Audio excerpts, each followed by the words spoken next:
Welcome home, ancient heroes. Sorry about that. A wave of nostalgia just washed over me. As you can tell today, I am showcasing my classic HeroQuest miniatures for use with today's asset showcase, and that's because today we are looking at Reaper Bones miniatures. I want to show you the internet order that I placed, the haul that I got.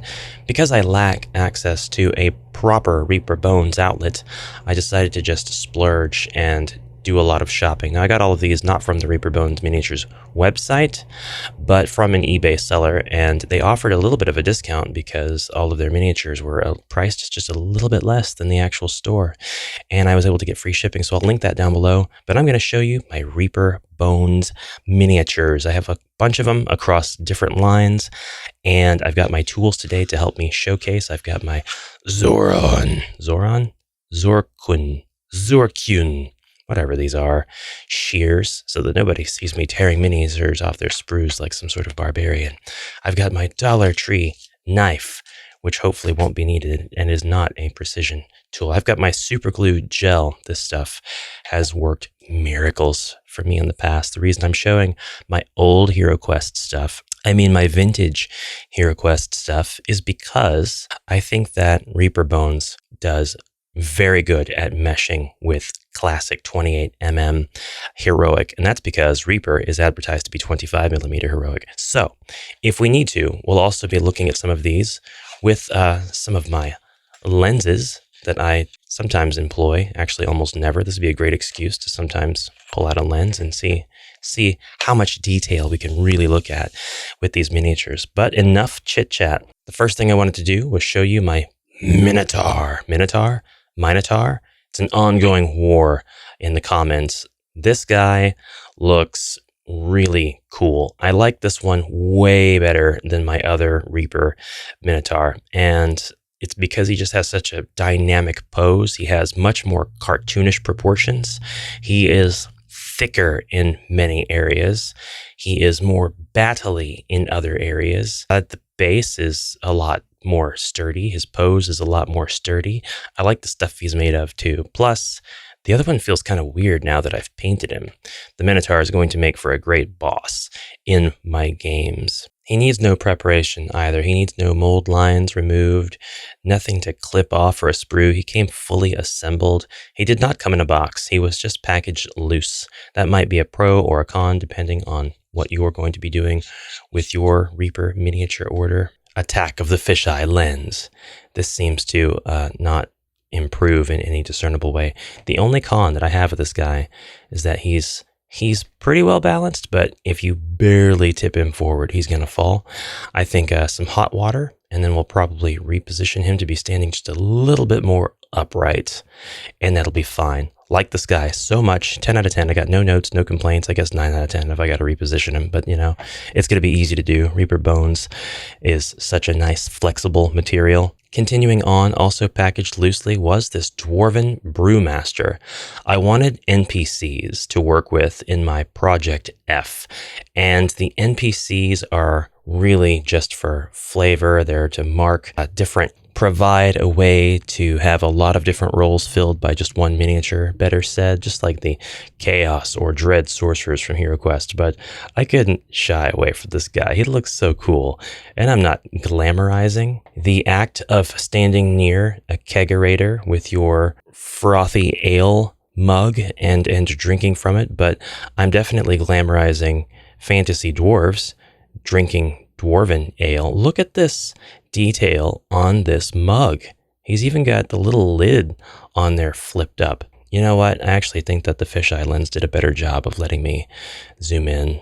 Strange as that is, it maintains focus on the closer details. I don't know. You'll have to let me know in the comments below. But the detail and everything is absolutely amazing. We're going to place him up next to our HeroQuest Dwarf, and he seems to be actually out of scale. The HeroQuest Dwarf is supposed to be a 28. I don't think that that's official anywhere, by the way. I think that while it's easy to know that the vast majority of Games Workshop's old hammer lines were 28mm, to have to have this up next to a miniature that is purported to be 25 and have our 25mm dwarf be bigger than the 28mm dwarf, it makes you wonder, are dwarves just really massive in the world of Reaper Bones? I don't know. I don't know if that's the case. I want to take my Minotaur here and also show you size comparison versus a Chaos Warrior. This guy is definitely boss worthy, a force to be reckoned with. And in case you were wondering, in case you were curious, this is the Necromancer from Wizards of Morcar. And yes, I'm very excited for the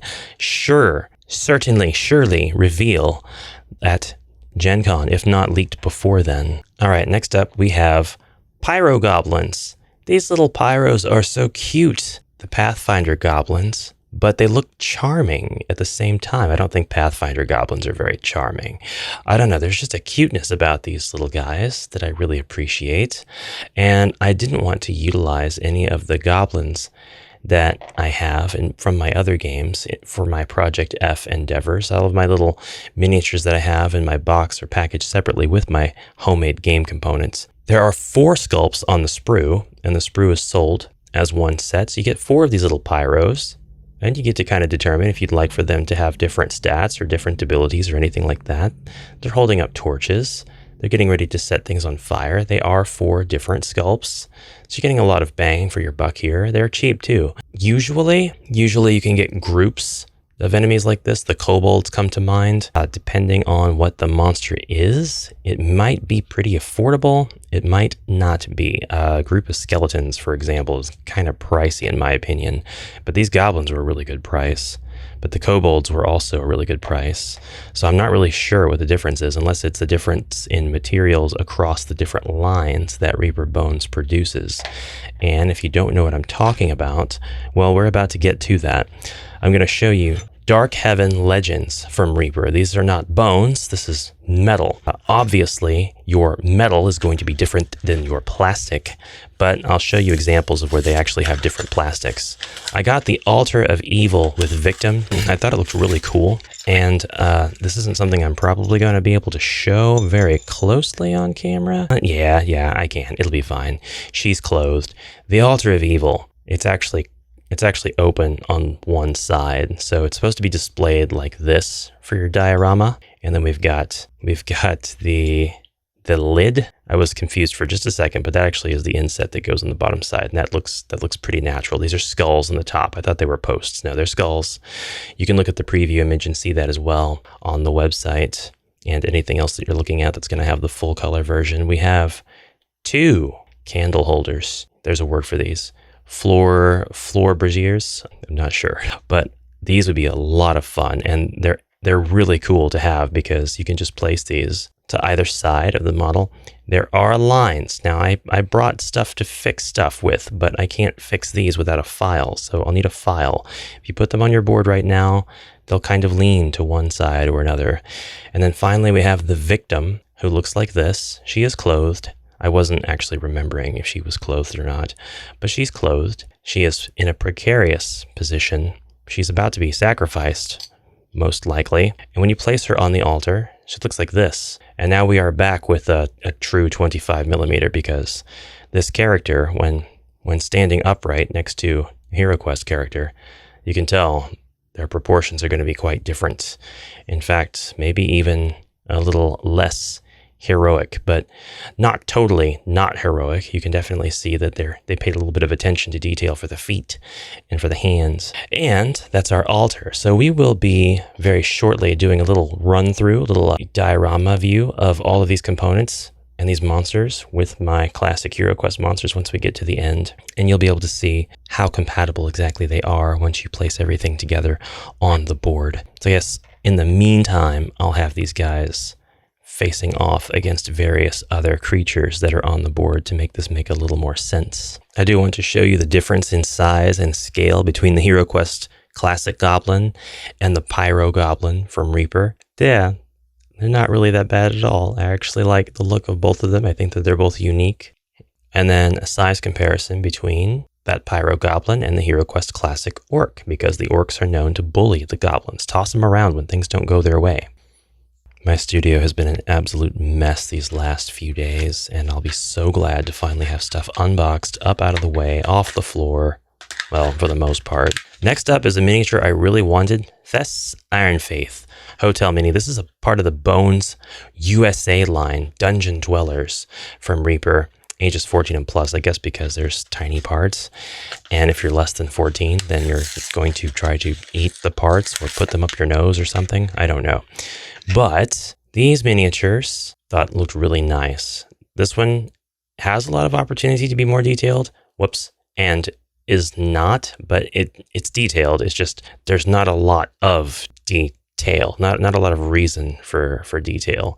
There's a flowing robe, and she's pretty clean, I'll say. This one, for whatever reason, has got this post from the sprue, so I guess I'll go ahead and clip that off. There, nice and flush now. I really like this miniature. You're wondering why she has that square in her shoulder, and that's because she has this lovely arm holding up a ward of some kind. Also has a tiny bit of sprue on it. We'll just take that right off.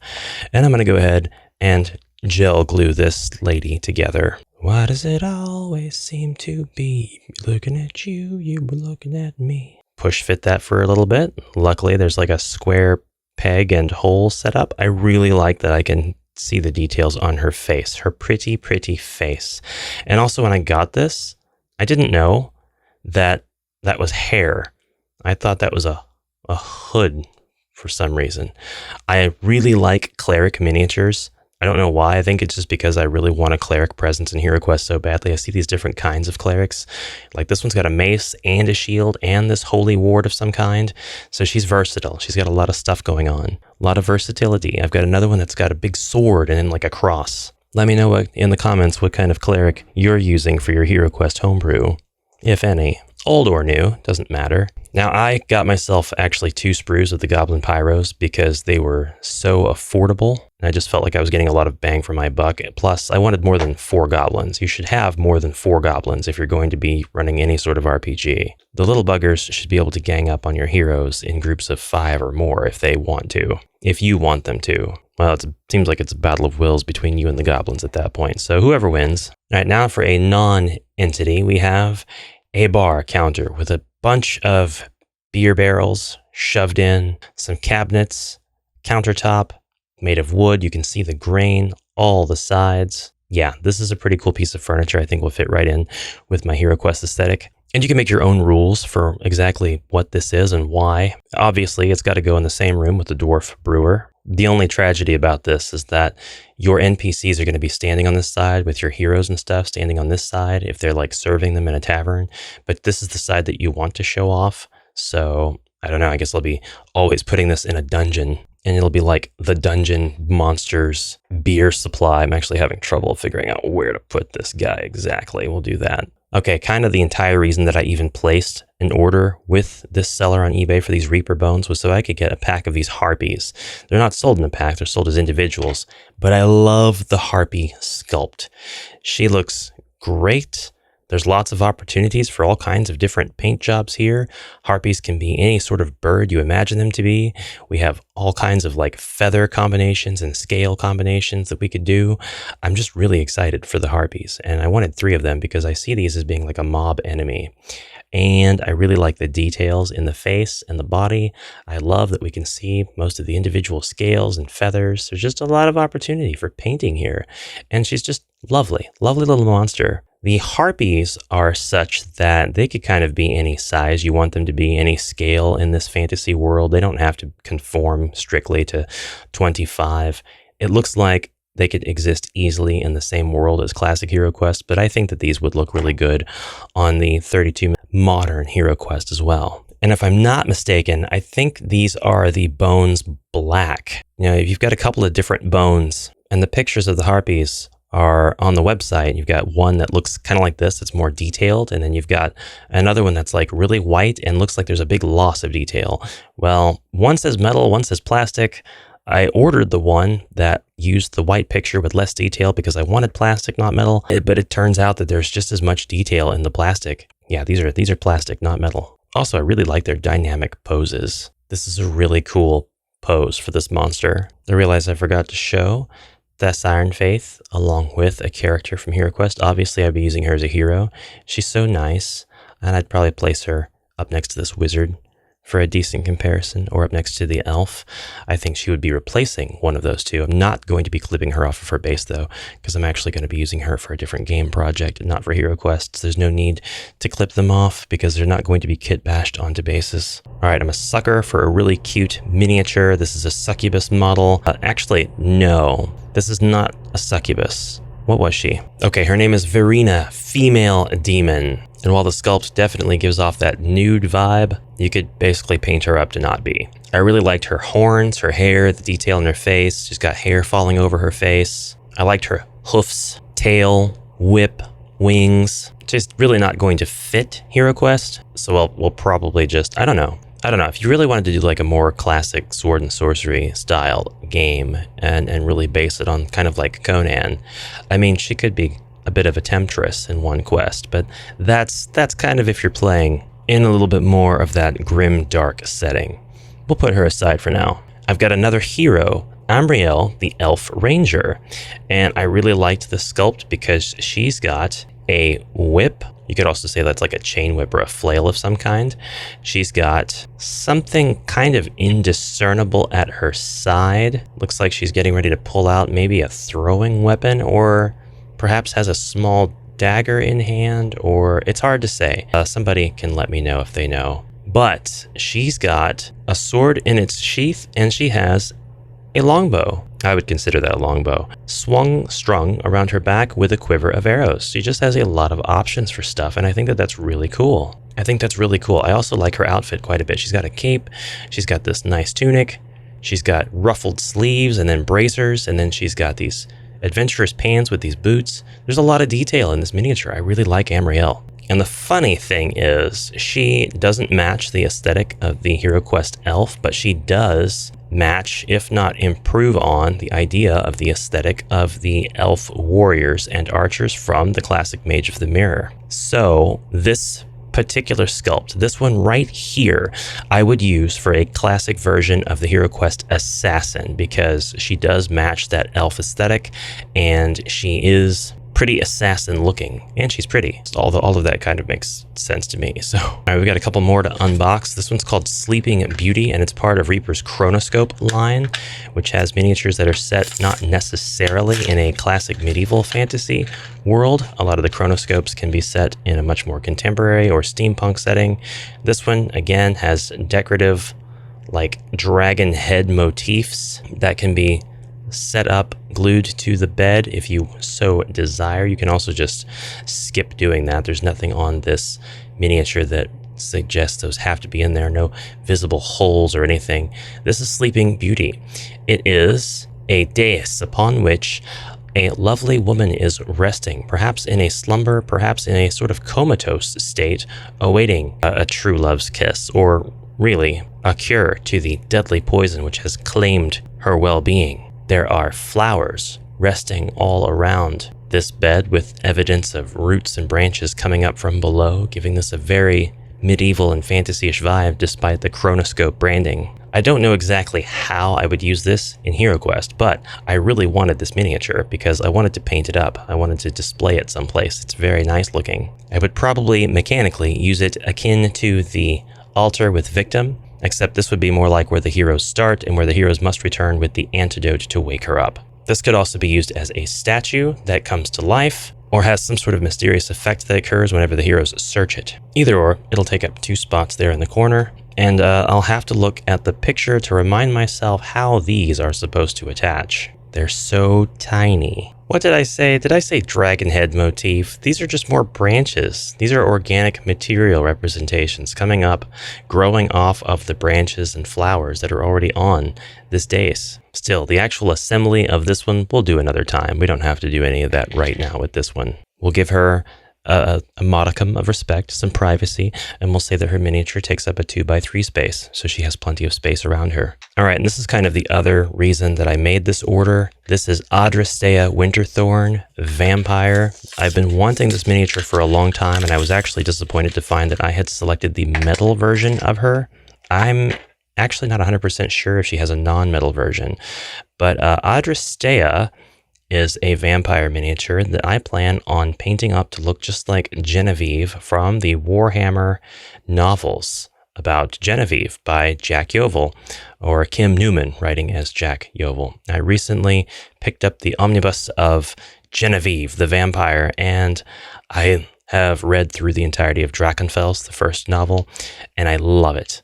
Absolutely love that book. And I would like somebody to represent Genevieve as a miniature. I don't know, now that I have this, and now that I finished the book, whether the tall sort of cowl makes sense for this lovely lady, but I love the details on her, and there's not very many vampire miniatures that I actually really like. So yeah, Reaper does have several, actually, but this one I really like. So I'm going to use her. She is a tall 25mm vampire. That's it for the unboxing. We're now going to go through, check out the diorama, look at the fruits of my labors.